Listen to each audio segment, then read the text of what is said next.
Глава Ингушетии принимает участие в 9-м парламентском форуме «Историко-культурное наследие России», который проходит в Дагестане. Председатель Совета Федерации Валентина Матвиенко провела в Дербенте встречу с главами регионов, прибывшими в Дагестан.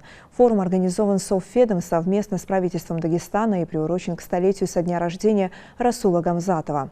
Спикер России подчеркнула, что встречи в таком формате дают возможность обсудить волнующие регионы проблемы. Она напомнила, что 3 октября в Совете Федерации состоятся традиционные парламентские слушания, посвященные проекту главного финансового документа страны. Также предложила главам субъектов обсудить деятельность фонда «Защитники Отечества» в регионах. Она отметила важность координации совместной работы федерального и регионального уровня власти для эффективного оказания соцподдержки участников СВО и их семей. Хочу поблагодарить губернатора, руководителя региона за то, что вы приехали на этот форум. Это говорит о том, что мы все на одной волне, и мы все одинаково понимаем, насколько важно. И время это показало, эти темы всегда были в поле нашего зрения. Руководители федерального уровня, регионального уровня поговорить с вами и о том, как жизнь на местах, как дела, какие проблемы.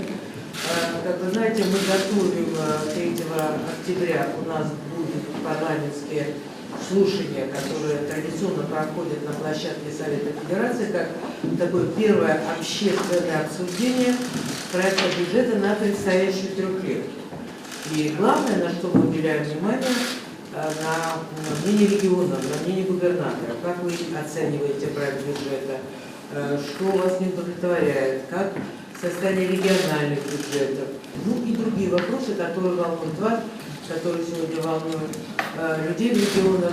Я всегда говорила, вы знаете мою позицию, что губернатор – это ключевые фигуры всей нашей системы власти, на которых лежит огромная ответственность перед жителями своего региона.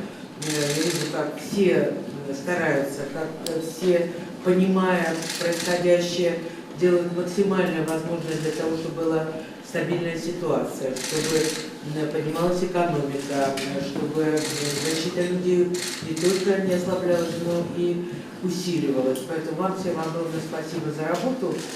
И еще раз хочу повторить за внимание к теме нашего парламентского форума.